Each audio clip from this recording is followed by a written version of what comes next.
Welcome, everyone. We're excited to see you here today. This is an event put on by the Performance Division and Global Initiatives, and I'm very excited to introduce Oscar Stagnaro, who is our Director of Latin Music Studies at Berklee. And I will let Oscar introduce our guests. Before he does, I'd just like to remind you all to please keep your cameras off for now. We will have a question and answer session in a little while, during which time you can turn on your cameras. And I hope you have an excellent session today. Hi, Jamie. Thanks for the introduction and thanks for the sponsorship as well. Thanks to Ron, Ron Savage, our Dean of Performance Division, that he came up with the idea of having this great guest that we were super lucky to get him today. And just to be a little quick in the presentation, at Berklee we have different events sponsored by the Global Initiatives Office, Latin Minor, and also Berklee Latino. So we are working in conjunction with students to make this possible for everybody. And it's working fine. And this is the first event of this series. We will have another panel at the end of October about the Latin music industry with great guests as well. So we'll be keeping you informed. And today, for me, it's a pleasure and an honor as well to be presenting two of people that I really been admiring for many years. Paquito, probably more than Berta. I worked with Paquito for many nights, many gigs, many events all around the world, and so we share great memories and my great admiration for him. And then we also have a great person, a guitar player, like top notch, world renowned from República del Paraguay. I make sure that she knows what, because if not, I could get fired from here. And so the main topic today is where jazz meets classics, and it's a super important and delicate matter.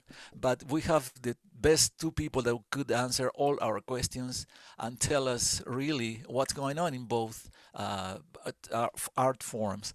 So I would like first to welcome Berta Rojas from Paraguay, and Berta, welcome to the event. And I would like to tell if you could tell us just a little bit of your first influences, how you came to music, and then we'll keep going with the questions that I have. All right. So, first of all, Oscar, let me tell you how honored I feel to be here, to be sharing this space with you, that are always so active in and engaging us all in these interesting discussions. And just to prove that dreams can sometimes come true, to have the opportunity to play with Paquito D'Rivera was certainly a dream came true for me. And I will always be thankful to Paquito for the opportunity to share so many musical moments and adventures with him, all throughout these years.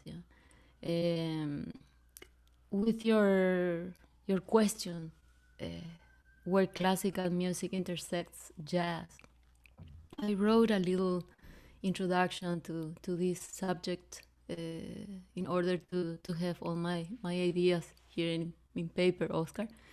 And if you don't mind, maybe I'll share this with all of you. Yes, please. Okay. So I wanted to start asking myself how to define classical music. Classical music refers to a very definite period in the history of music, which is called the classical period. The term does not involve what we think of when we speak of classical music. Art music is another terminology that we use, but jazz is also art music. Symphonic music, sometimes we say, but there's plenty of instrumental music that is not covered under that definition. Leonard Bernstein talked about exact music.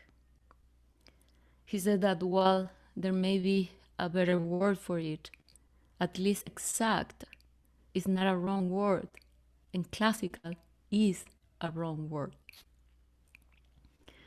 He goes on in saying that the real difference is that when a composer writes a piece of what's usually called classical music, he puts down the exact notes that he wants, and every bit of information to help the performers give an exact performance of those notes he's thought up.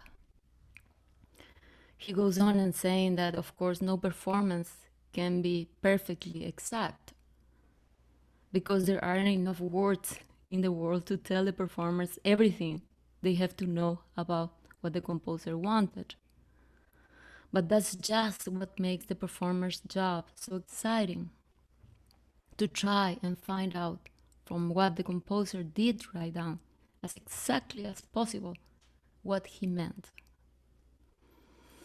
During the Baroque period, there was a lot of room for improvisation. The basso continuo or through bass, in which the player has a role of realizing the given bass line according to rules of the time. Some indication provided in the music, but mostly taste and knowledge of the performer. Pretty much like comping, as we now do when playing jazz. Also, ornamenting was another way in which there was room for improvising. Now, highly complex polyphonic works, such as Bach's Fugue, the epitome of polyphony, there was no room there for your own explorations. They are pieces that reflect a mastery in its composition and left no room for additions. We continued the evolution of different styles from classical to romantic to impressionism to serialism, in which there was no room except to interpret what the composer had written. The creativity of the performer was into finding and is into finding what every piece meant for them, diving deeper and deeper into the music, finding nuances in every piece of information that we could use to enlighten our performances of the written pieces. A true interpreter of a musical text. We assume the challenges of a form of art based on trying to conquer the perfection of what was written, being the performer only an imperfect human being. I guess with Clara Schumann is when this role of the performer is established. Before, composers were the performers of their own music.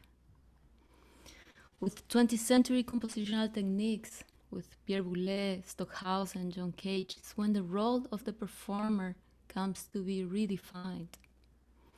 When trying to think about ways in which the piece could be autonomous and to performances never similar, is that aleatory music comes about.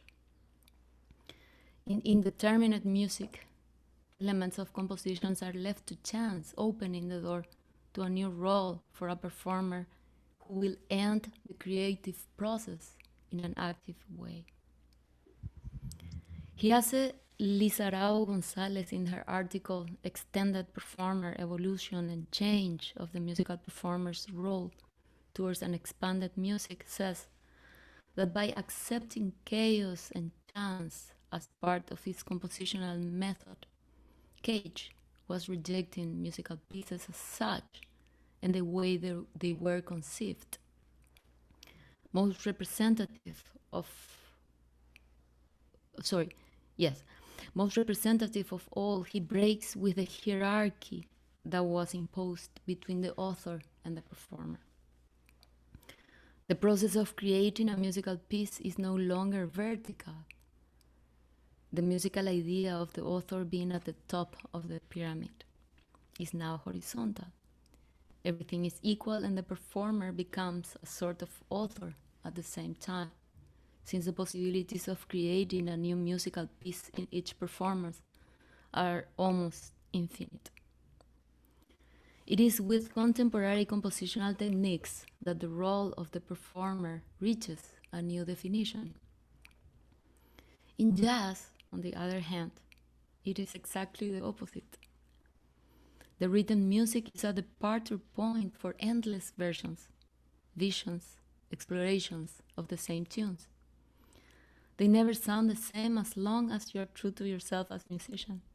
You transcribe great solos to acquire the vocabulary and the right accent, if we were to compare this to a spoken language. I found at Berklee a culture that is so creative that as a classical guitar teacher, I would assign a Villalobos etude, for example, to a student. And the student, using musical and technical elements learned on that study, will write a study of his own for the upcoming lesson. This is something that is not extraordinary but quite frequent here at Berklee. The intersection between jazz and classical happens here in the way that the classical pieces are a departure point for your own explorations as composers, while learning the technical abilities that classical music opens for you. Arranging is also an interesting area to look at. Classical guitarists would normally play arrangements of popular tunes that reached the standard repertoire, and those arrangements sometimes are treated as classical pieces, in that every note is carefully read and studied so that we don't miss any. At Berklee, students will rarely like this approach. I will end up working on the students' own arrangements, helping them with the technical challenges they confront when arranging and playing fluently what they have wrote. Here also the intersection between classical and jazz is being somewhat redefined.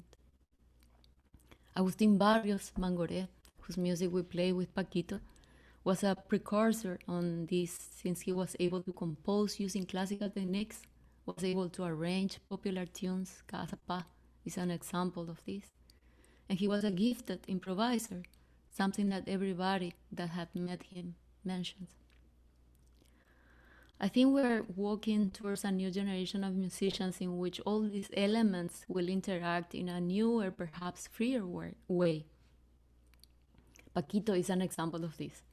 He received a nomination or an award on the Latin Grammys on the same year, both as classical and as jazz player.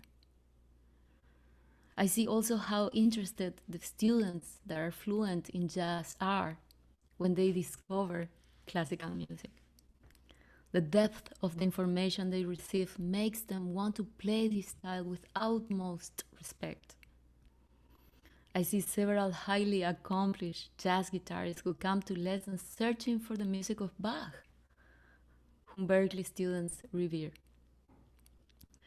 This makes us navigate deep into phrasing, dynamics, articulation, beauty of tone, and so many elements that are crucial to classical players and that they love to incorporate. As for me, I am also being redefined in this process. The academic life brought me immense opportunities to learn, and I thank Berklee for being this place where creativity is always present, motivates us, and keeps us moving. Thank you. Thanks, Berta. That's you deserve. I mean, many congratulations with this. It's a great view and not only historic but actual of what you really are doing with the new generation. And I know that you're helping out a lot of people in Paraguay as well to motivate them to get into music. Uh, Even with the difficulties that we have in Latin America, that I would really commend you for that and congratulate you.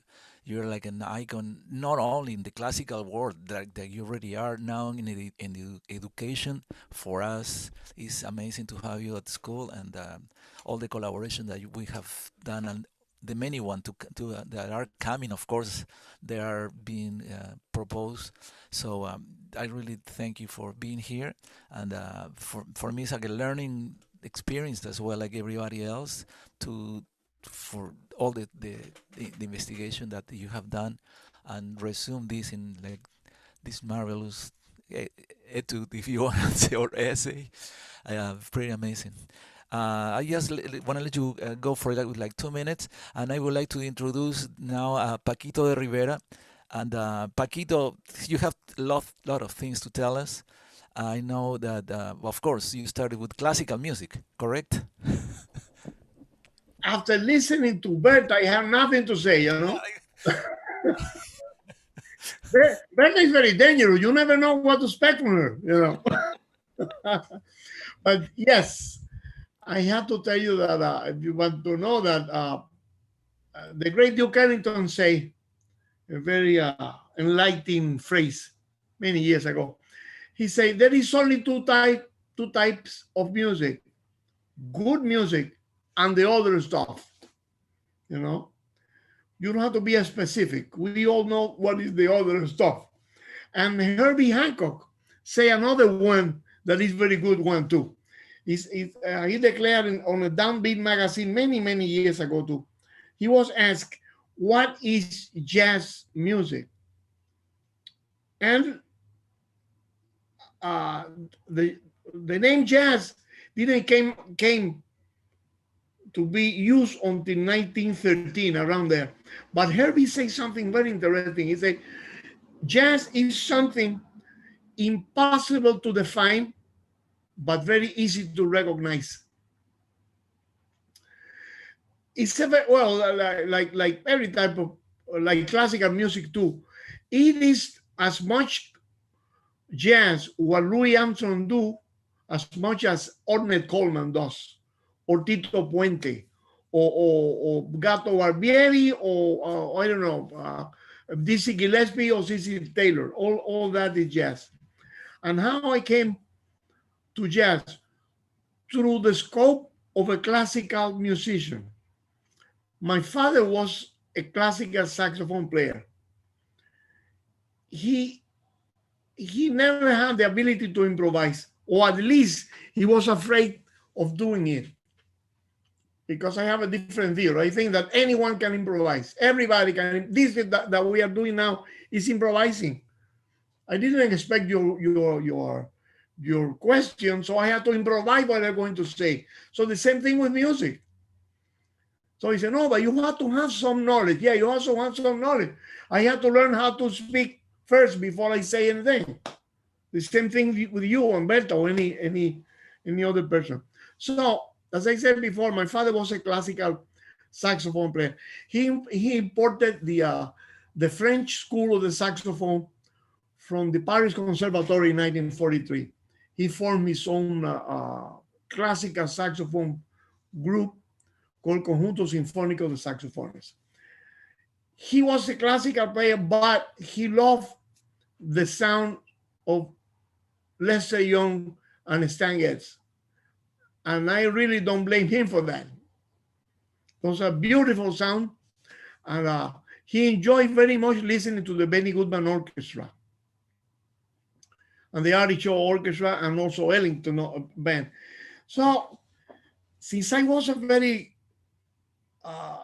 in my very early years, since I was a kid, he came with an LP. Then still I have that LP, an LP recorded in 1938 and came out in 1956 for some reason. Benny Goodman at Carnegie Hall. So my father played that for me. That wonderful recording with Lionel Hampton, Teddy Wilson, which is still today one of my favorite pianists, Gene Krupa, Harry James, Tus Mondello, and all those guys.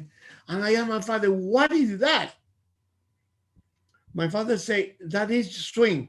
He very seldom use the word jazz. He liked the word swing. That is swing. That is the Benny Goodman Orchestra in New York.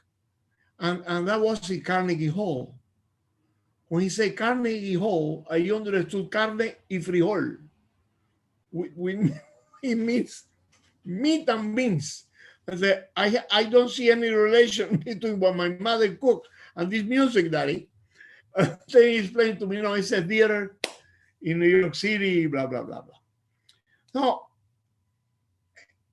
a good signal for a good teacher is not that teacher that tells you that, and that happens very often, that tells you that I am going to teach you everything. What I don't teach you, you don't need it. That doesn't make any sense, but that happened very often. Tania Leon mentioned that for me a couple of times.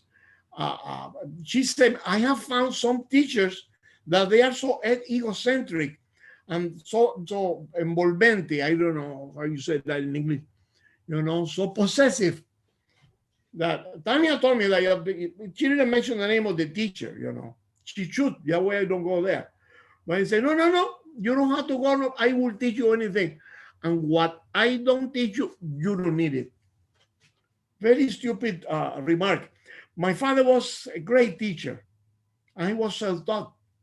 But he was clever enough. When he didn't know, he saw my interest in jazz music. And he didn't know anything about it. Only by listening. But he didn't know how to explain the art of improvisation. How you explain that? And then he took me to some friends of his. One of them, Pucho Escalante, my friend of 100 years old friend, is still around New York, trombonist. And some people like that in Havana who knew how to improvise. And so I learned that from them. The first thing that they told me is that listening. You have to listen. Then try to copy the solos of other people that you like. Benny Goodman was my first inspiration. So I used to copy all the solos of that LP that I still have it. The LP of Benny Goodman, Live at Carnegie Hall. So I copy all those licks that Benny played there, and Lionel Hampton, not only a clarinet player, but the vibraphone player, the pianist, that Harry James played the trumpet. I copy all those licks.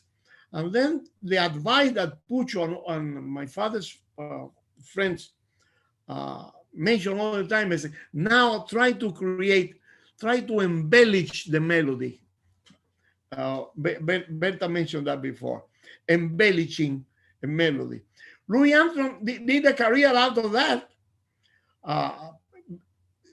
Armstrong, he always say, I don't go too far away from the melody. That was his style, Charlie Parker went totally out of the melody. And there is one of the most fantastic rendition of Stardust that I heard in my life is by the Dave Brubeck Quartet with the ineffable Paul Desmond playing the alto. And he didn't play one single note of the melody. They start like boom, he started improvising from the beginning. So this is what this music is all about: improvisation and creativity and all that.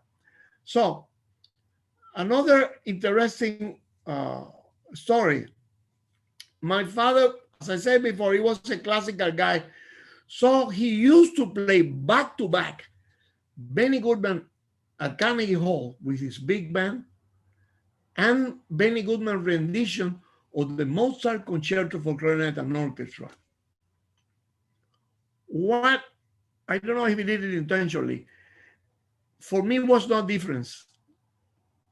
I mean, it is a different. Every single type of music tune that you play is different. You don't play the same way the music of Mozart that you play the music of Agustín Barrio Mangoré. The music of Stockhausen and the music of Bach, and all of that is the so-called classical music. The same thing, but extended to all type of music. Benny Goodman was a good example for me. I don't know if my father did that intentionally, but still today, for me, music is just music. Like David Fink, my friend, a wonderful bass player, said, I asked him, David, how is possible that you play that Brazilian music so good, the feeling of the Brazilian stuff and all that? I said, you know something? I use the same 12 notes that Mozart used to play. At the same 12, if there is no more, unless you do microtonalism or all that stuff. But still, if it's in the tonal system, I use exactly the same 12 notes that Antonio Carlos Jobim used. So I am supposed to understand that music. And I don't remember when I'm talking about this, but that's it, all I have to say.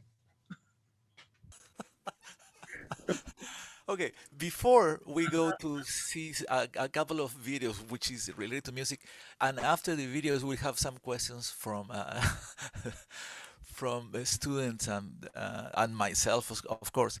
Uh, the importance of reading music for jazz players is a must.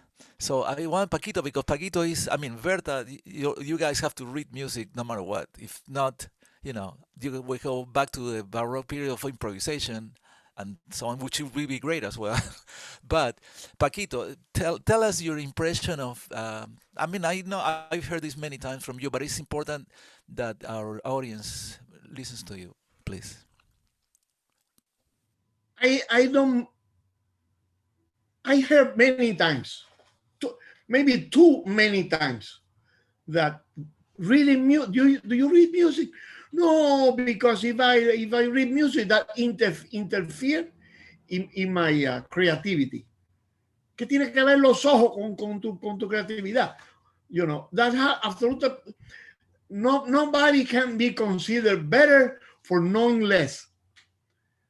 If you are it's like I want to be a surgeon, but I want to operate only the ears or the nose. I don't want to know anything about the feet because I am not interested. Only the ears and the nose. That doesn't make any sense to me. It's very uh, uncomfortable to work with people that refuse to read music. Why? Because I am very lazy for rehearsing. You know that.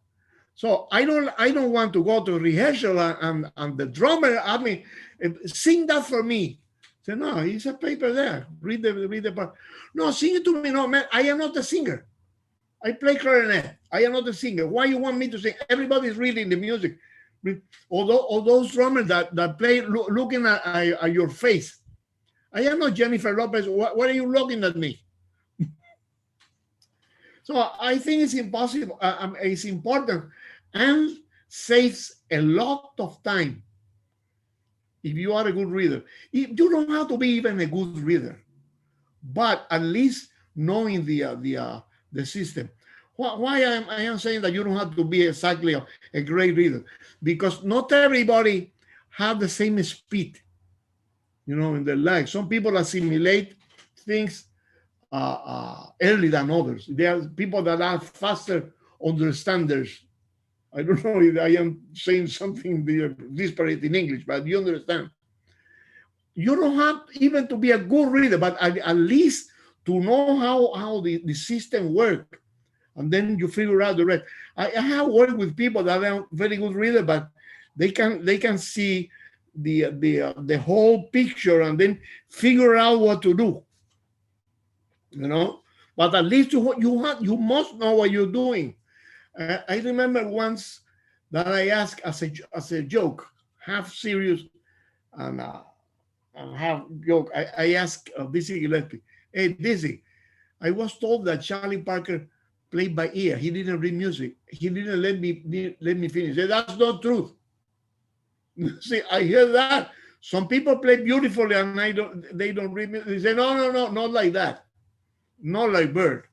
In order to play at that level, you have to know what you're doing. So some people don't need to read because they do certain jobs that they don't need it for their job reading, but they will be always very limited because not reading music is very limiting, and it's not good that you are going to a rehearsal and everybody can read the part and we can solve this in 15 minutes and we have to stay there for 2 hours with you. That is what I think. And I know that some people have the same opinion. Yes, no, totally agree with you. It happened to me, of course. I like probably to everybody. Like you go to a session, and everybody reads, but not you. and then Yeah. you are the last one to leave the room because you have to do overdubs and so on for the recording, you know. But also it's like if you want to learn music from Cuba, from like Cuban dances written in 1860, how are you gonna do it? You have to look for somebody that plays that and then listen to the guy and then try to transcribe. It's already in the paper. So that's one of the ways for us to preserve our music, your music. 50, 100 years from now, if somebody else wants to play it, you know, they have the paper, they have the books, and that's what you have to do. It's like reading the newspaper. If you don't know how to read, you have to wait until somebody else tells you the story, and could be another story. No, what is written in the paper, It's in because the you're lucky. It's Yeah. exactly. No, no, nobody tell. Can you read me the? Mira, I just bought the Boston Globe. Can you read what happened with Trump today? No, Okay. it's Okay. written there. All right. Berta, Sorry. Berta. So, in your camps, in your guitar camps, just going a little bit left with this. Not talking about politics. Uh, do you require reading in your camps? Yeah, yeah, yeah. How And important you take it? yeah, and they also know that what the challenges are in learning classical, and they are up to the challenge. You know, they wanna learn. And so it's not a question anymore. You know, they go for it. And then, how important is a teacher that knows how to teach? Well, I think if you go to the encounter with your student as open uh, to learn as they are, then I think that we solve the mystery that happens. You know, I think it's a two-way thing, right? Yeah, You but learn you as see, much as they do, because every student will teach you so many things too. You know, and also the idea of systematizing the information that you want to give your students so that it will be easy for them to understand. I think that's another challenge too, you know? And if anything, it makes you better. It makes you a better musician because you have to understand your concepts. You have to have them clear so that you can uh, transmit it to your students. deliver. Yeah. So it's been a very interesting process for me, coming to Berklee and having to learn my way here, and becoming every day, if I can, a better teacher for my students and for the school. Yes, I mean, totally agree with you. Sometimes you learn to read after you've been playing for like 5, 6 years, but the advantage, if it's something positive about that, is like you're using your ears more than your eyes. So it develops your ear training in a different level than your reading. So it's matter of people to understand what are the both levels and then try to level up the reading according to your ear training. So it's something to think about it. I always tell the students about that. So this is our yeah, basic tools that many people takes it for granted, but I think it's super important to acknowledge that, and then to be like have inspiration to stimulation for students when they accomplish all these little steps, even when they start reading whole notes or half notes, and then maybe in the future they're gonna remember that, and then they're gonna pass on this legacy. So what I wanted to do at this point is we have a surprise for you. It's a video from the Berklee performance that where you both invited and performed with a great Berklee band. That was almost 2 years ago, 2018, and the composition by your paisano Barros Mangore, which one of our best students, Aida de Moya from Dominican Republic, was the arranger, and the band is composed by people from all over the world, not only Latin America. At Berklee, we're very lucky that we have students from probably 90 to 100 countries from around the world. And at these events, we try, especially that, to have all of them try to participate, not only performing but listening, and even at the rehearsals. You remember that there was people invited and so on. So that's why your visit was so important for us. Probably that was the first time that we have a classical guitar instrument mixed with what we do, and it was super important. So Jamie, we almost ready for that?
You have Thanks. the best students, huh? Yeah. That was quite an experience, huh? They're the best students. Yeah. They are amazing. And you, Paquito, oh my God. That was so much fun. You are amazing. That was so much fun. Yeah, and Aida was fantastic putting together all that. The entire thing, the entire event was so much to learn everybody how to play together. You know, Yeah, it's please, important. please let's do it again. Yeah, yeah. It's funny at the end, like Berta looks at you, like, this it's super important the visual contact on stage. That's another thing, not to be involved in your instrument, but yeah, and listening exactly. Listening, yeah, I hear many times from Carmen McRae. I remember that she had a wonderful musician in the band. He was very young and very show off. A great player, but he was too young, and he was all over the instrument all the time, and of course he impressed many people, including me. And I talked to Carmen. That was in Japan many years ago. Carmen, that guy who played with you, he plays a lot, man. And you say, yeah, he plays a lot, but listen nothing. And it's more important to listen than to play sometimes, because I am the star here, not him. But she was right. He was correct, because the guy was attracting all the attention, but playing so many notes. When he played, we had to play just one, boing, boing, boing. That's it. It's not the note that you are playing, but the note that you leave out. Yes. So in that orchestra, everybody was listening to everybody, and that is very important, listening. Yes. So we have a few questions. If you don't mind, we could, unless you want to say something about the performance, Berta. You already. Oh, I just want to say again how proud we were of our students on that night. They did so well, so well. Great. Yes. Me too. I still remember. Yeah. It's amazing. And so we have the first question from Alex M. This is, thanks to both of you for doing this great webinar. I was curious about your experience with formal classical music instruction through conservatories and universities, which I understand both of you went through. As you branch off into other genres, how do you feel this pedagogic tradition has helped you or hindered in the study and performance of your instrument? These different musical traditions and improvisation. Probably that's what he wanted to say. How the going through the classical and then studying jazz or in another university has helped you out in now the performance. And we know, Paquito, you already composed music for symphony orchestras and classical. So you have probably a huge amount of information that will be really helpful. I was exposed since I was a kid to a different type of music. My father was a classical player, but in order to survive, he did a lot of cabaret music. He accompanied many people like I don't know, Omar Portuondo, Lena Burke, Betty Moré, and Pareja de Baile. He do cabaret music. So and he did a lot also of symphonic band work. What they call symphonic stage bands, with many clarinets and all that they transcribe the music from symphony orchestra to this type of military band, they call it also. So I was exposed to many types of music, and that is very helpful. I had what they call the classical training, but it was always mixed with jazz or with popular music or by folk music, every type of music. Maybe because of necessity. I don't know. I don't remember anymore. I sincerely, I don't remember that anymore. I was just exposed to every type of music. My mother, for example, she was in the fashion industry since I was a kid. So they used to listen to Barbarito Diez, in la orquesta siglo XX. very typical danzones from Cuba. So I used to play with the radio if I was around, you know. I prefer to play with, you know, with the Benny Goodman LP, but if Barbarito wasn't there, of in the classical radio, they have uh, some classical thing. I pass by a whatever. It was just music. Since I was a kid, I was in love with music, with good stuff from different styles. My father used to love a singer called Mario Lanza because he was famous in the Hollywood movie for all days. So he had that beautiful, gorgeous tenor voice. He was like the Pavarotti of that time. And it was music too. You know, I was exposed to different types of music, and I learned how to read too. So I think I have a very good formation, very good education as a musician. The only thing that I missed was the piano. I never learned to play the piano, and I remember that once Miles Davis was asked, "What can was a trumpet student? What can I do to play my trumpet better?" And Miles say, "Get yourself a piano." Of course. Very smart. It sounds like a joke. Very serious. That get yourself a piano. And I remember a recommendation of Chucho Valdés and Oscar Stagnaro. They ask both the same question: what can I do to improve my piano player or my bass player? And say, get yourself a conga. In order to understand the rhythm, there is serious problems in symphony orchestra with the syncopation. You know that they can play Stravinsky so easy. Beep, beep, beep, beep, beep, beep, beep, beep. No problem. You're right. Tom pam pam pam. Ay ay ay. And you can spend the entire morning trying to the violas and the French horn to do not to do poppy pop pop pop. No. So get yourself a conga and put it next to the viola. Yeah, so with that example, actually, this is a good way for you to explain or to tell us your compositions are based like the suite that you brought for Cachao.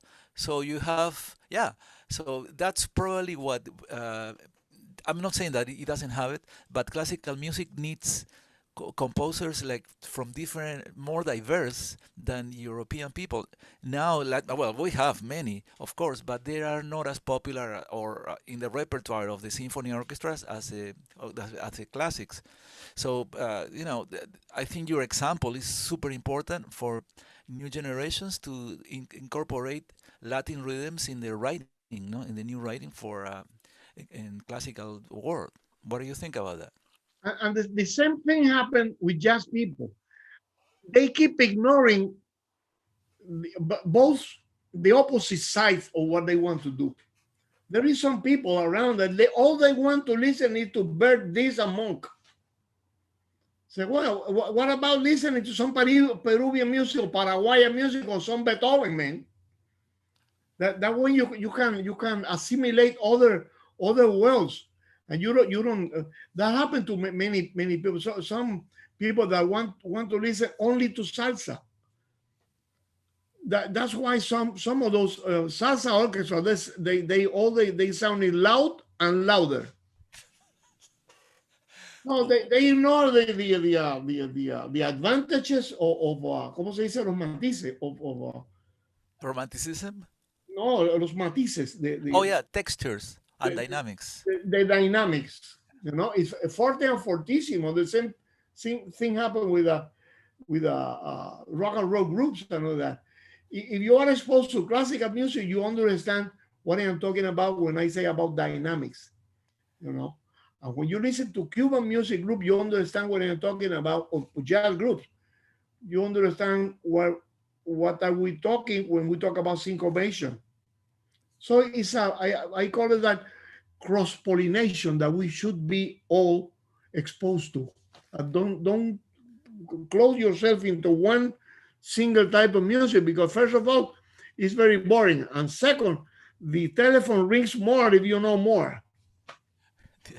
Yeah, so in like synthesis for the student question is like classical music gives you some information about articulation, dynamics, textures, attacks that sometimes in jazz they are not written, but in the classical world everything is on the paper.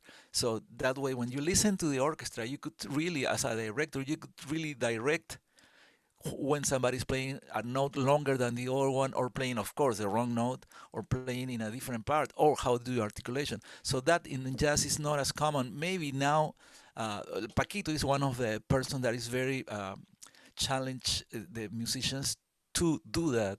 So it have like his band usually plays like a small orchestra. So sometimes you're on the spot with him without even realizing, and then now you have to play with Paquito some duets at his speed and his level of dynamics, which is huge. It's not only piano and forte, or it's everything in between. So that's what probably you get a lot of. Besides Paquito, and then we'll go with you, Berta. Besides the melodic development in classical music is super important, correct? The motif, and when you write a piece, like you write your classical piece, your motif is like 1, 2 bars that you extend it to the whole piece to compose a suite, correct? Yeah, they call that extended work. Extended work. And I remember that one thing that happened to me with the timpani player in my flute concerto. It's called Grand Danson. The problem with the improvisation, some people get terrorized on that. In my flute concerto, there is a part, there is a 6/8 that the flute play on top of that and improvise also. If they want, this is optional. But the timpani have this motif. Boom, boom, boom, boom, boom, boom, boom, boom, boom, boom, boom, boom, boom, boom, boom, boom. And then I wrote some line and said similar. So the timpani in the rehearsal, boom, boom, boom, boom, boom, boom, boom, boom, boom, boom. I said, what happened? No, the music stopped. No, the music don't stop. It says similar. Play whatever you want. What do you mean whatever they want? Yeah, play whatever you want. No, there is no say. You are the composer. I am not supposed to play whatever I want. I am supposed to play whatever you want. But in this case, play whatever you want, even if it's wrong. Follow the boom, boom. It's not difficult. Boom, boom, boom, boom, boom, boom, boom, boom, boom. No. I had to write every single note. You don't remember what happened to us the other day in the symphony that we played? That I wanted them to sing for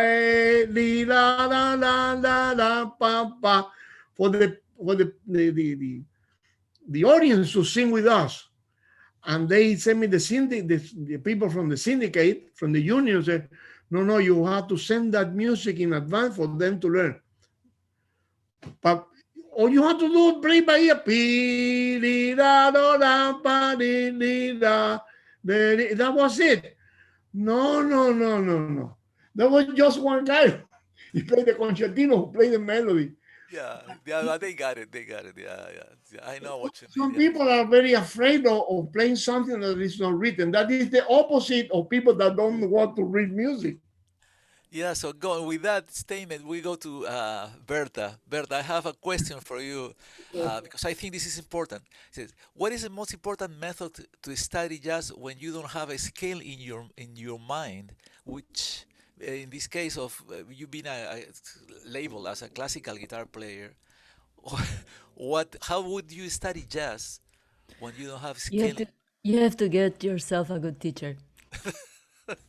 And I I have the best. I truly believe that Randy Bruce, who is my teacher, and he's so patient with me, as I navigate all of these areas that are new to me, right? And it's also important his approach, which is to always be creative with the elements that you are learning, no? And in being creative, also you are starting to write your own things, your own music, your own arrangements. And here I find myself, as I said earlier when I was starting to speak about this, I am also being like redefined little by little, no? Without, of course, forgetting that what I am. I'm a classical player. I play Latin American music mostly, but I'm also learning so many other things in this time at Berklee. You know? So I would recommend you that, you know, get yourself a good teacher. That will be your first recommendation. What is your second recommendation if you don't find the correct teacher? Find the correct book. I think what I asked this question to Paquito, you know. I said, Paquito, I'm learning how to improvise. And he said, you don't study that. What you do is you listen to solos and you transcribe solos. That's what you do. And also Sherry Bailey, who is here with us, also she recommended the same thing, you know. So I am also doing that. So I would recommend you that, because that is like speaking with an accent when you're speaking another language, like I do when I speak English. I speak with a Paraguayan Like accent. we all Right? do. So so in that way, I think that you learn the nuances of the style, yeah? And you learn how to be fluid on that new language that you are learning. No? Yeah. So what in my case, when somebody asked me for the best method, I probably is the one that I studied first from Jerry Cocker. He had one. How It's called Just Improvisation, of course, and it's a little book, that has all the information that you need for the rest of your life. But sometimes we have too much information and you don't know where to study. So probably that's where the question comes in. But there are many ways to study, and not even from the book, like just Paquito and Berta said. Find yourself. I mean, in my case, in my instrument, who do you like? Why do you want to improvise? Do you feel like you have to improvise? If you feel all this need of communication, then you look for the right voice in your instrument. Maybe Charles Mingus, in my case, Ray Brown or Paul Chambers. Then you have to find out what they listened in order to become Ray Brown and Charles Mingus. It's not like they were born and they suddenly Charles Mingus appears with an acoustic and start writing beautiful music. So it's a process that takes a long time, but improvisation is, like Paquito said, it's like a way of communication, and is the same as the vocabulary. When you have more vocabulary and more knowledge, you're gonna improvise better because you're gonna play less and say more. And so I supposedly, for me, my recommendation will be try to find this book by Jerry Cocker. It's like 1970 something, and he put it. He's one of the first jazz educators as well, and take it from there, and then transcribe, listen, and play all day, because music is about passion, not only a book. You have to have passion to keep your composition and improvisation up to date, and it will take the whole life. Like Paquito's, it's never gonna stop. He's still writing music. The same with Berta. Berta, how many hours a day you still practice? It's a secret, but not anymore. No, I try to play as much as I can. Sometimes it's hard, no, to find the time. These days we spend so many hours in front of the computer, in contact with students from all over the world, right?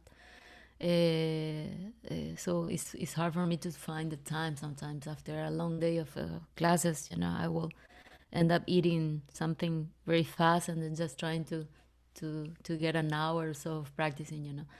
But in between Thursdays and not Thursday, I'm sorry, Fridays and Sundays that I am free, I try to play all day, if I can. But not because I have to. It's not like that anymore, There are no concerts now coming this weekend, right? So it's because I want, because I need, because I love what I do. I love making music, and so it's out of the necessity of playing. It's not because I have to. So that is really the most beautiful thing, to play because you really love what you do. Yes, no, totally agree with you. And then we have another question, and it's from Brenda, but I don't think it's from Brenda Feliciano. This is how how are improvisation and composition alike or different to both of you? This is how are improvisation and composition alike or different? There is a word for that, which is impromptu or in situ. An a composition is an improvisation that you have written. That is what it is. You are improvising. Only that when you write it, you have the opportunity to fix things and to organize it and make it sense. The art of writing music and the art of improvising music is two faces of the same coin. Only that when you are improvising, it's no way to fix that. It's like when you say something nasty to somebody, you say it already. It's no way to. Está dicho, eso es lo que. But it's two different things. The spontaneity. That's another thing. That's why some great, and I have had some experience on that. Great classical players, great soloists, that when you ask them to improvise, they get very nervous, and even if they sound good. That happened to me. Say, wow, that is that's great. That sounds good. It's only one scale or two chords. It's very simple. Sound good. They don't go for it because improvising is taking risk. It's always a risk. But in the world of improvisation, taking risk is part of the game, is part of the fun. Sometimes it's with not very nice results. So sometimes you get into camisa de once varas, como decimos en español. If you get into certain field that you don't know very well, it can be disastrous. But it's always inside the world of improvisation. As I said before, it's part of the game. But in the game of written concertos and all that, the beauty of the thing is that everything is perfect. When you go to see a good solo like Berta, you are made like all that perfection, that wonderful sound, that everything is well rehearsed. It's a different world.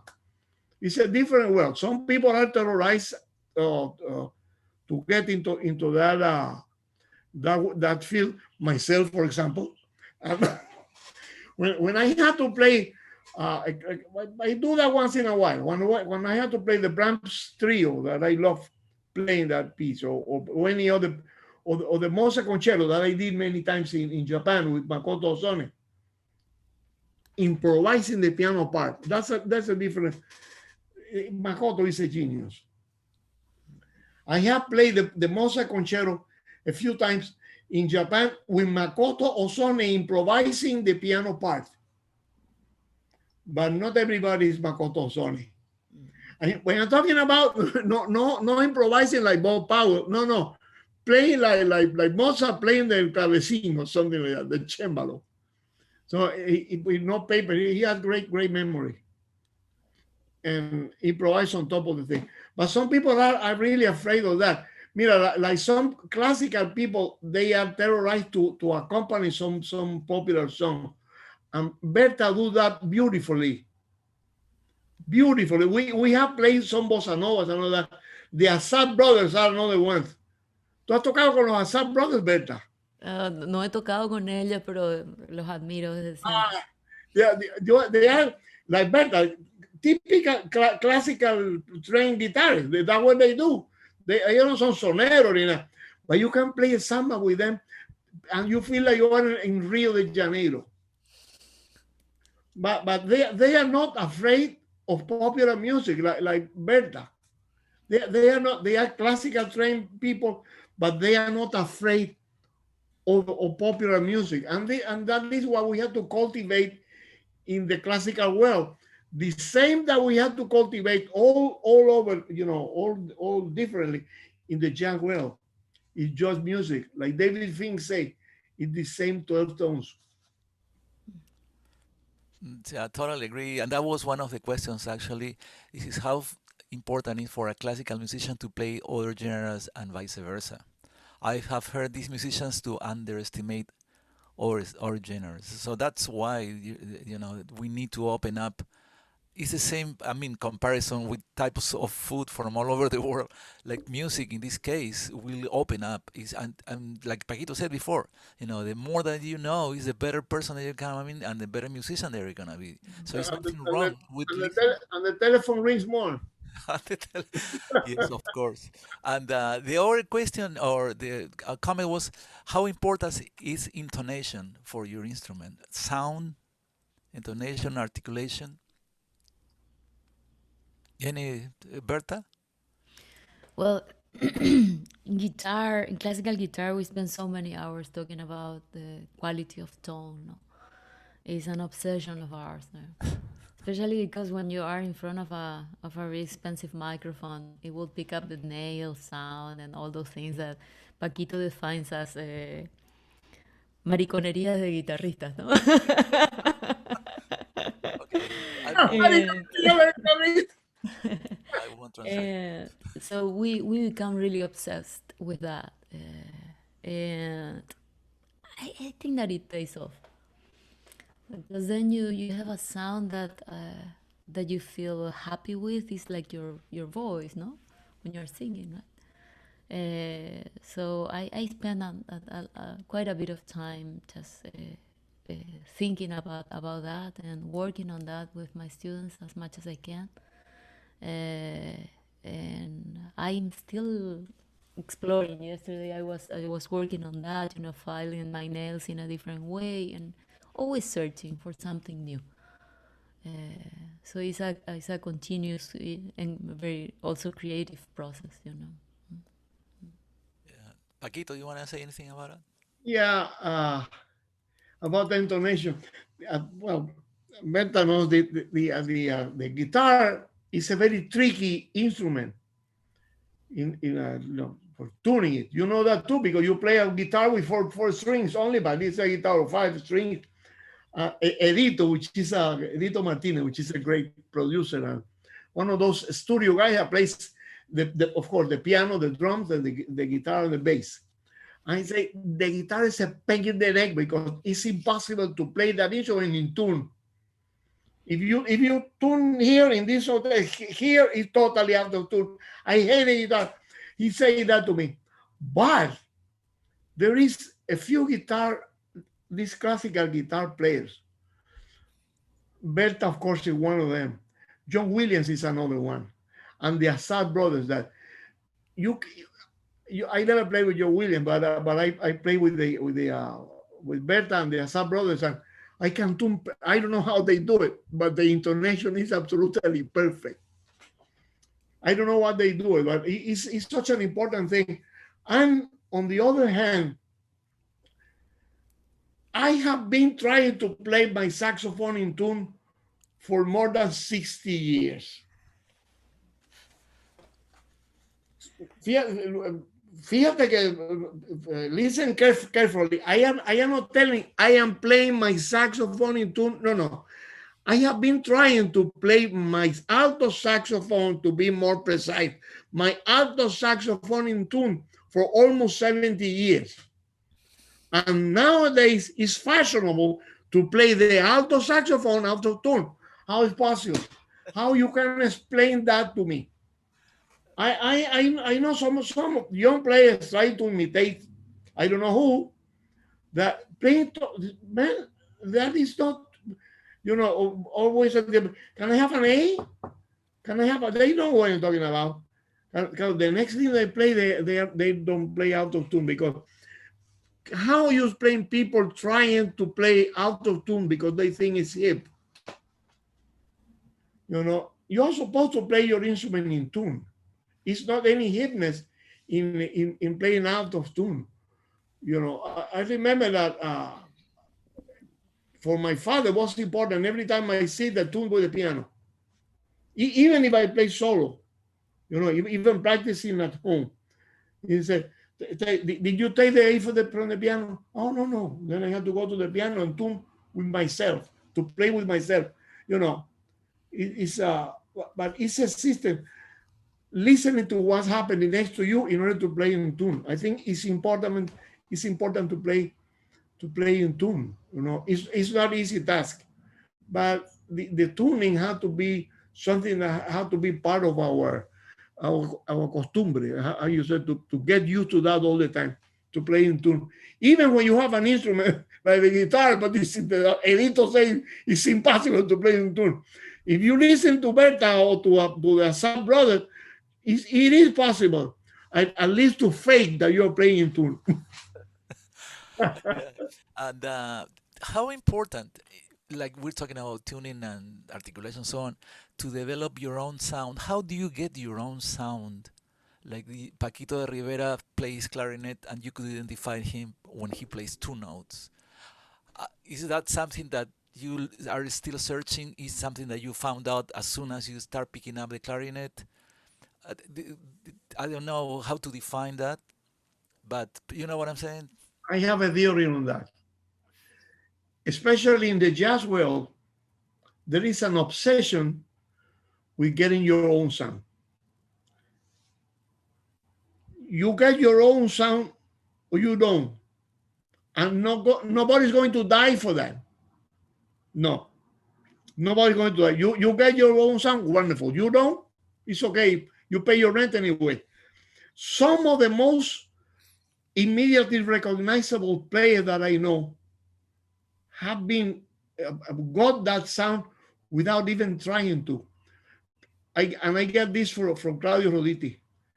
Claudio told me, man, you do what you have to do. Stop, trying to get too worried about getting your own sound and all that obsession. Coltrane don't born every day, or Charlie Parker, or Paul Desmond, or Dizzy Gillespie. One of the most recognizable trumpet players that I ever had the chance to play, all he wanted to be is to sound like Lee Morgan. You know who I'm talking about? Claudio Roditi. If you listen closely to Claudio, he's Lee Morgan that have eaten too much black beans and rice in Brazil.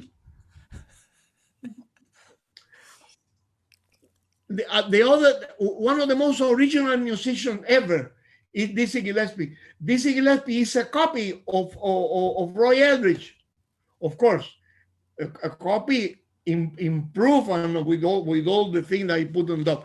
But he come from Roy Eldridge, and there is no more original timbale player than Tito Puente.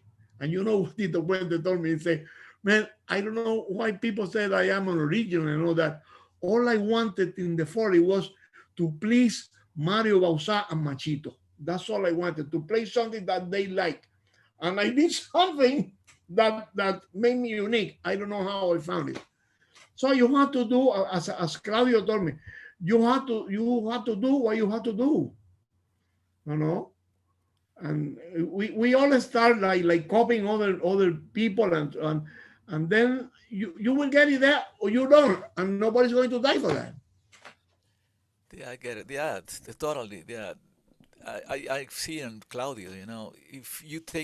If you don't hear the sound, only the notes. Lee Morgan. Lee Morgan. But then he got his own sound. Yeah, Trying to get that sound, he got another sound. But he was not looking for that. Yeah. He told me that I love Lee Morgan. I want to play like Lee Morgan. And you know that what Lee Conley told me, that Lee Conley was a very original, recognizable player. Lee, that way he played.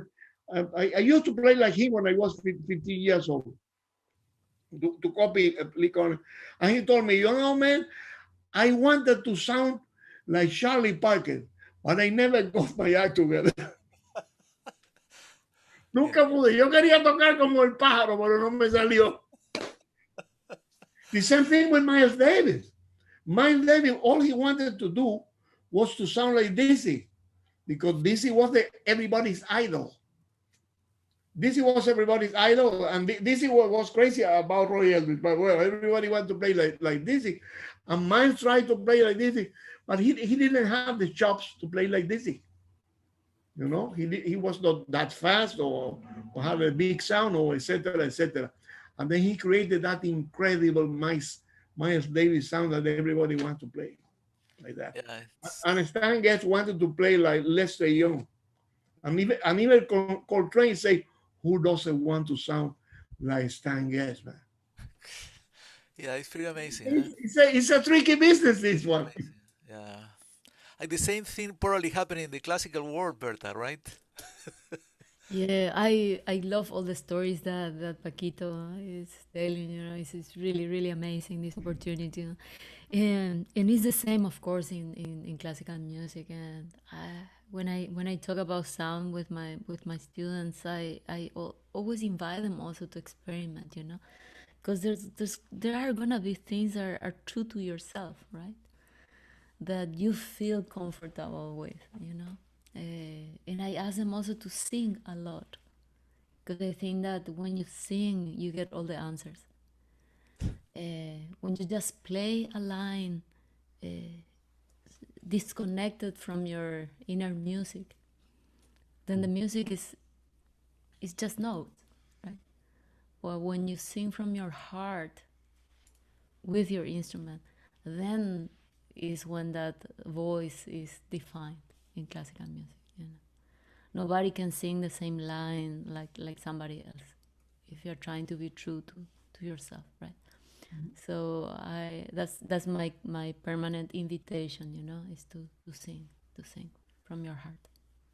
Yeah, totally.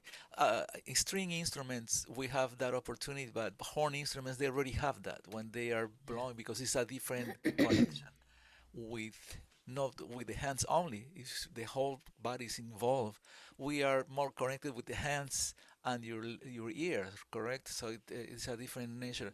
I totally agree with you. The singing, like, somehow give you freedom to sing stuff that you can't play sometimes, and then you try to play what you sing. So it opens up your creativity in a different way. Yeah, I have a couple of questions, Paquito, or comments about Panamericana Suite. And that probably I will have to answer this, but yes, it's such a brilliant project. Thank you both for this innovative, alternative, and beautiful music. I love the arrangement of Con Alma. And my question is, which rhythms are used throughout this great arrangement?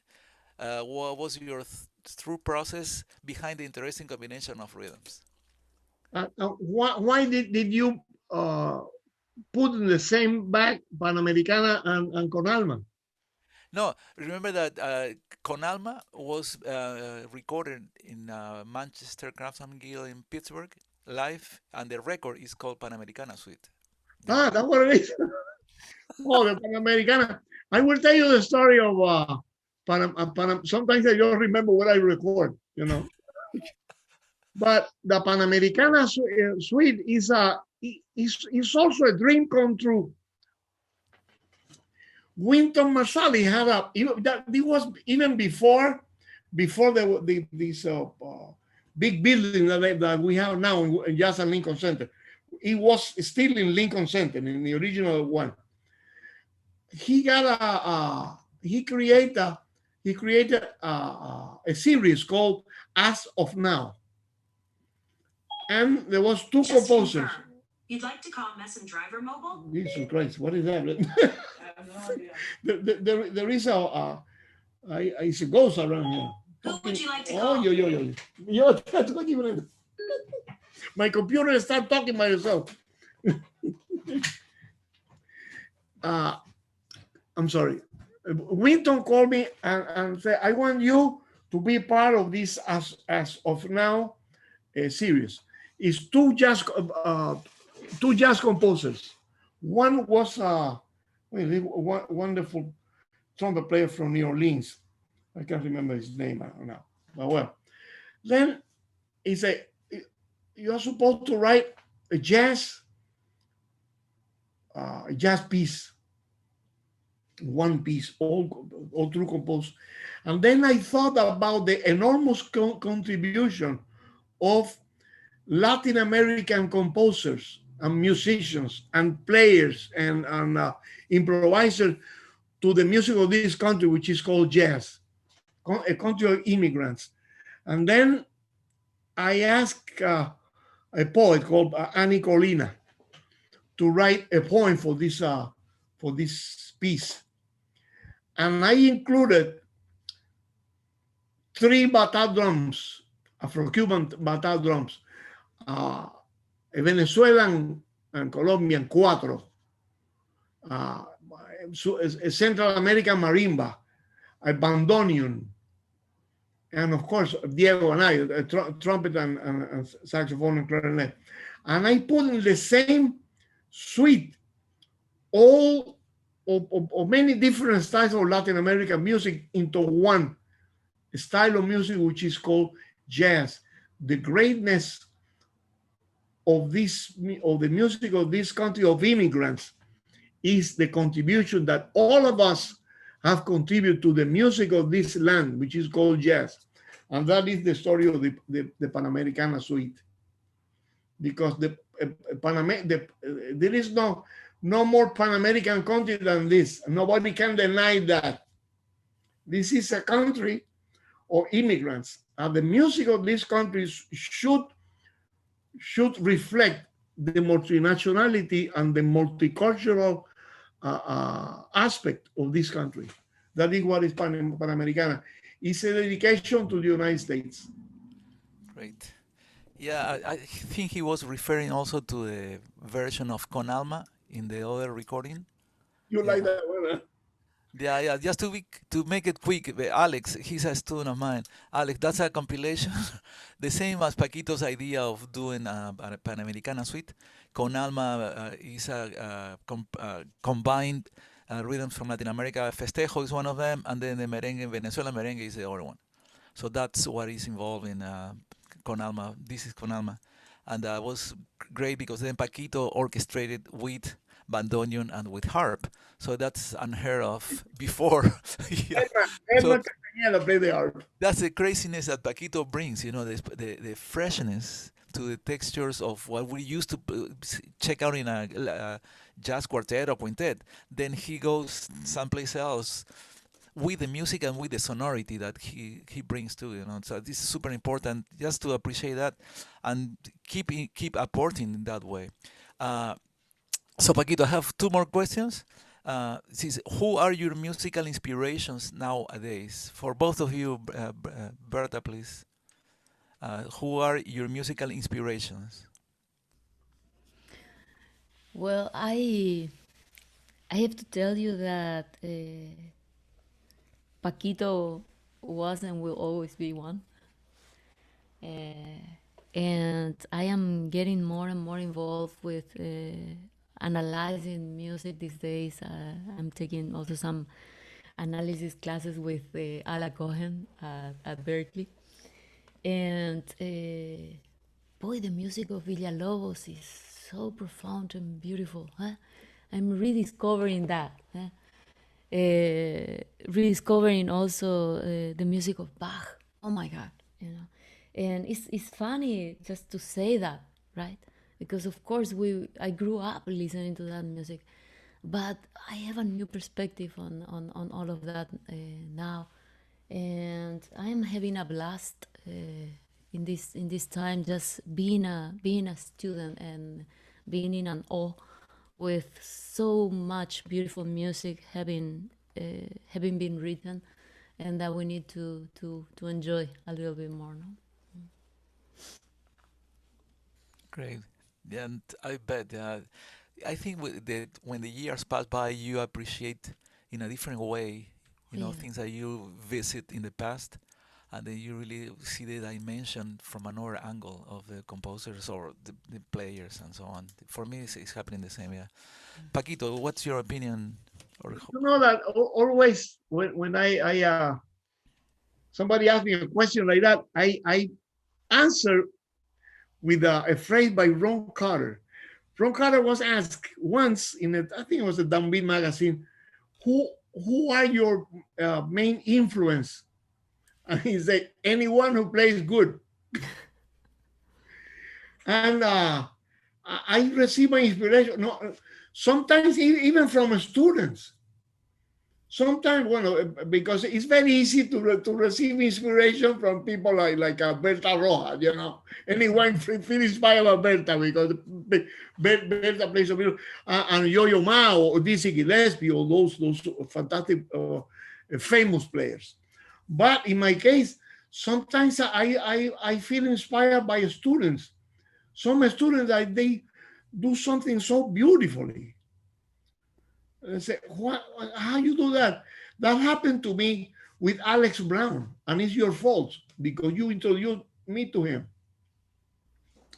I remember when we have a very fine pianist that decided to go out to the country, and I said, how am I going to find a pianist like this? You know, I don't know what to do.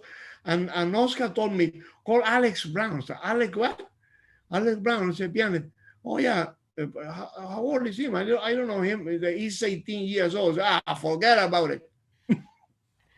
And 18 years old, you have to listen to that kid. And he impressed me so much, you know. So there was a professor called Shinichi Suzuki. He was the person who created the Suzuki system for those kids to play the violin.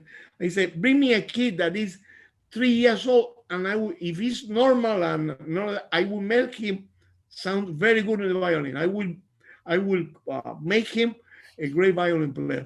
But the first rule is you never, please don't lose your humility, your homelessness. You know, because when you are arrogant, you are missing the opportunity to see the greatness that surrounds yourself. If you are like that, you cannot see the beauty around you. So you have to be very open. Like Carmen McRae say, open your ears, listening to what happened around you. And I feel inspired by all that happened around me. Even think that I know something good, so they say, hey, I don't want this. But you have to pay attention to what's happening around, and you will be surprised how many wonderful players. The other day, my assistant Juan Ruiz, a clarinet player from Colombia, who you know, he helped me putting all these videos that I do on music projects. He sent me a wonderful song that he wrote for his grandfather and grandmother many years ago, and this young singer from Argentina put the lyrics on the, and what a beautiful song. I know that. And it's a singer that nobody knows here. And I feel amazed by the work that they put together.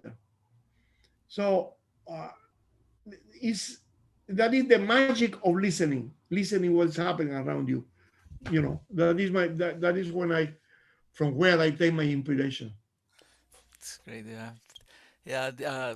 We have to be very appreciative of Mhm. what's going on now. Sometimes we have a big problem, but it has helped us out to open up our borders, if we want to say that, so we could listen and appreciate people from all over the world and have more love and respect for people that you never knew that they were so talented, or they are very inspirational, or they are helping other people. It's, you know, some bad moments bring great moments at the same time. So we have to be aware and keep that positive mentality that you have, and you're very appreciative of young people, the same as Berta. You know, so that's our thing. We always learn from our younger generations. I mean, everybody that's what you guys do, and then with the respect that you pay to music, it has to be a great example for all of us how to continue with this legacy. And we almost coming to the end. I have one question from it says, I like to ask, what's the best way to transition from playing jazz to playing classical? There is no such a transition. It's just music. It's like crossing from your bathroom to your kitchen. It's the same house. Only that it's different rooms, but still in the same house. You pay the same rent for the bathroom and for the kitchen. So this question really shows sometimes what people has in mind exactly. That's the different picture that we have. So I appreciate the question because it will help another people to view the music of being music like you see it. You know, it's only one thing that somehow it got separated or some got labeled in different ways, but it's all the same. You just have to be careful what you like and what you don't like, and practice and get better and composing. And I guess by composing, even like blues or any type of music, you will, it's like a thermometer that will tell you what do you need to study, because in your compositions will reflect what you know. It's like writing a poem or writing an essay. Then you say, oh, my vocabulary needs work. Oh, my melodies don't are not great. So that's what you have to like analyze yourself by composing. I think you will become a better musician as well. But I agree with Paquito. I mean, you know, jazz has a swing, classical has straight notes, straight eights. Uh, yeah. Cuban music has 6/8 combined with 4/4 and all the rest. So each type of music is gonna you're gonna learn something from it. You know, elegance, wildness, love, you know, sensuality, bossa novas. They all have different something else to offer you. So you should listen to all types of music and don't say, you know, like Paquito's always saying, you know, that's why the band plays everything. And within a concert, you go travel the whole world in an hour and a half, you know, musically. So that thanks to Paquito, and then his compositions are like based on that. The way that the arrangers in the band as well, and the way that people surrounded. He's surrounded by people from all over the world, and it's not by luck. Many years, and that's my question. Probably my last question will be: how do you get a prestige, and how do you preserve the prestige?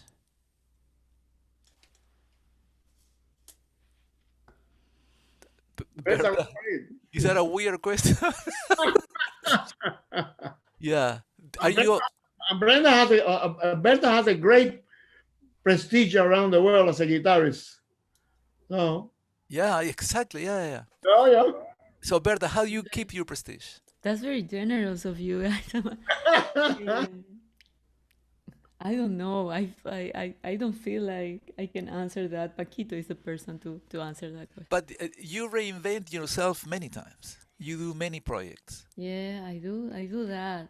So your you know repertoire what I is really increasing. enjoy doing, what I really enjoy doing, on top of playing and collaborating with Paquito and all this work that I do with young people in Paraguay, I love, and I love my students at Berklee.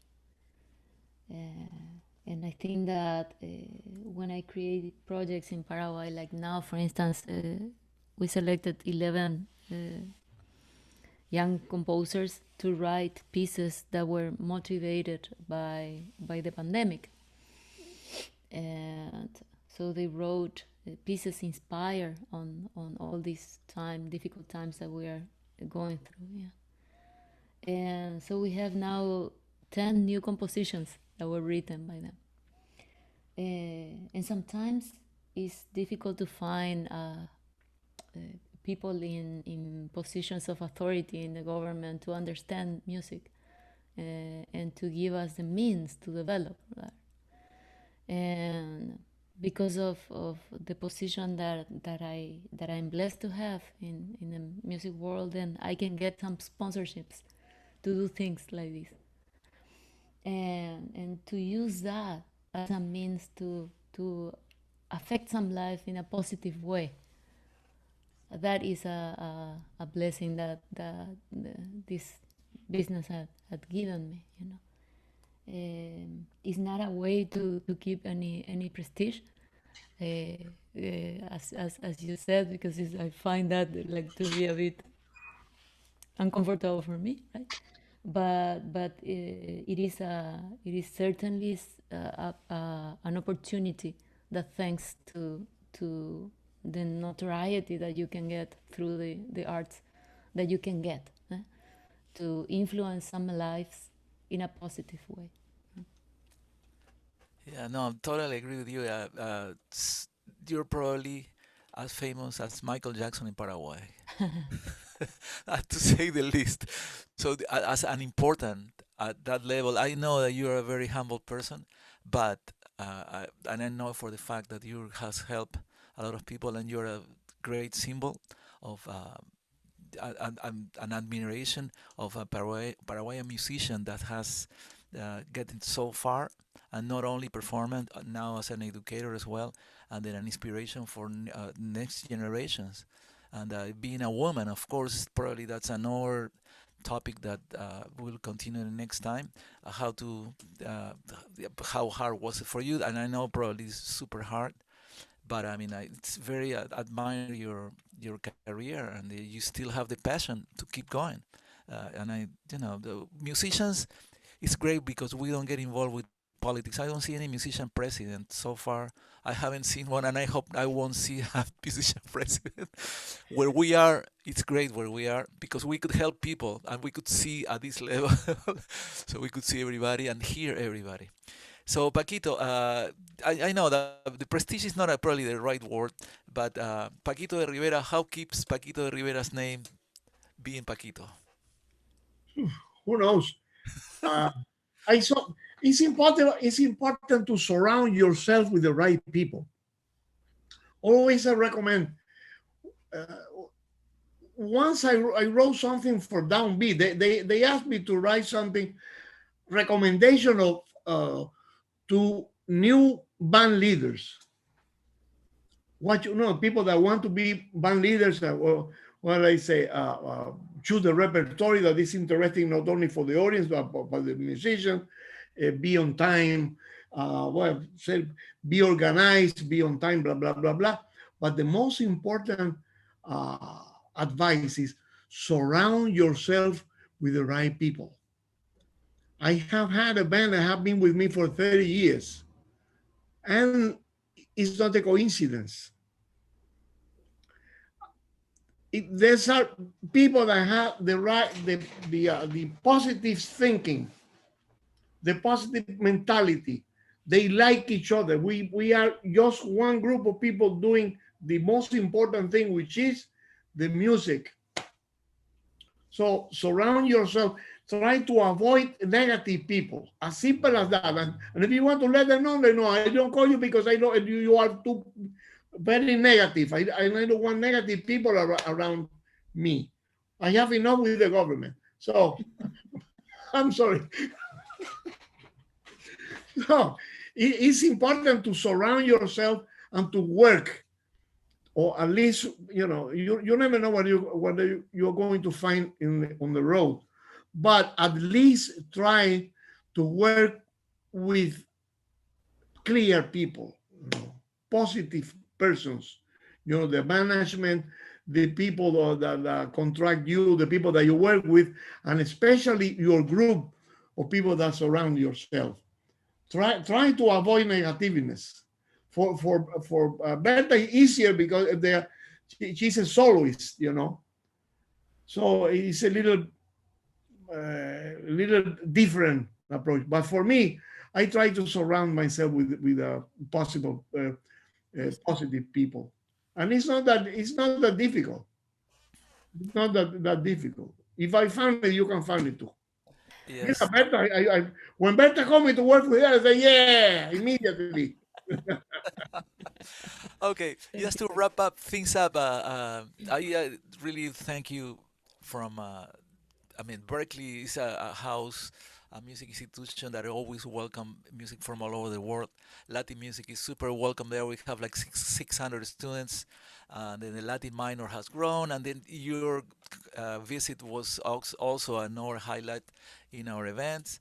And I would like for you now, just as a last statement, what do you recommend to students?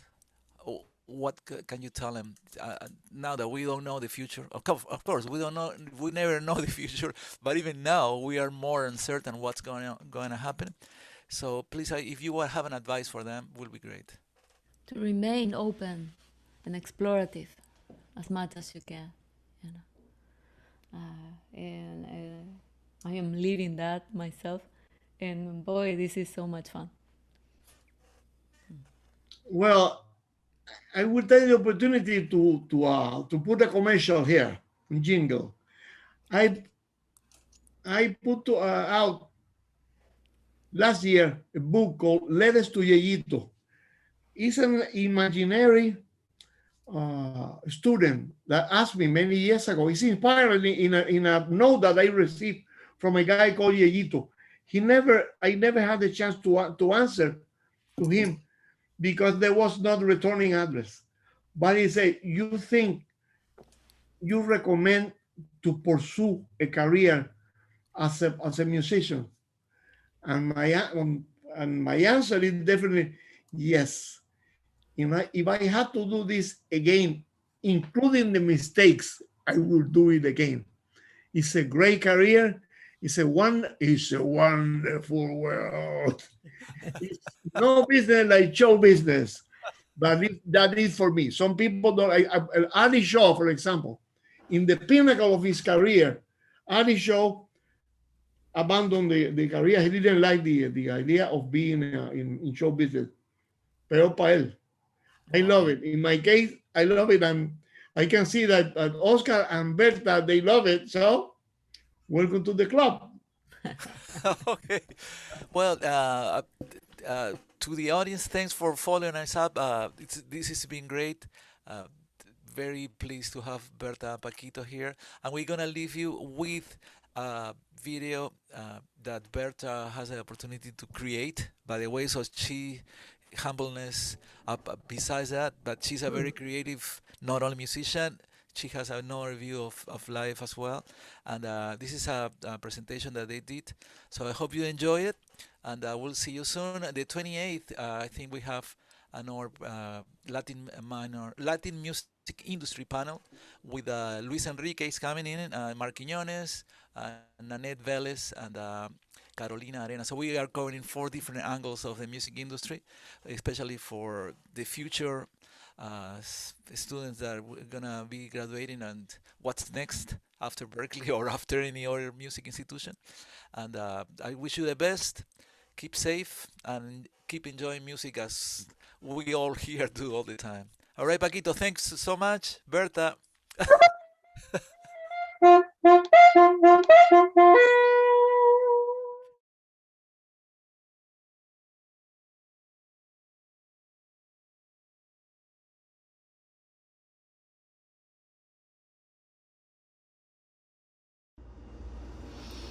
My friend Paquito D'Rivera accompanied me on a journey retracing the steps of Mangoré across the Americas, tras las huellas de Mangoré.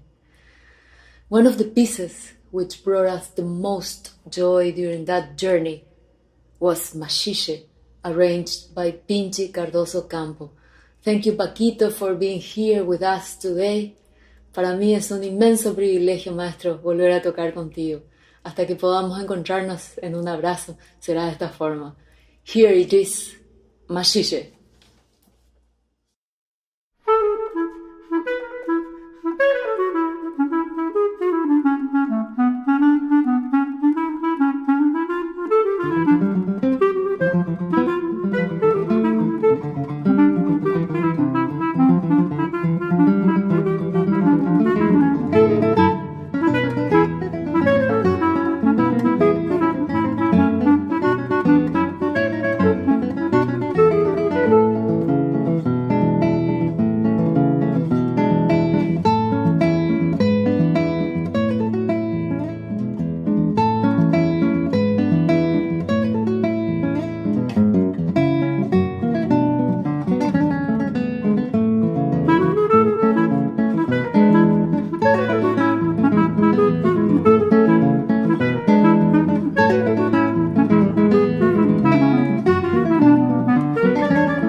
Gracias, Paquito.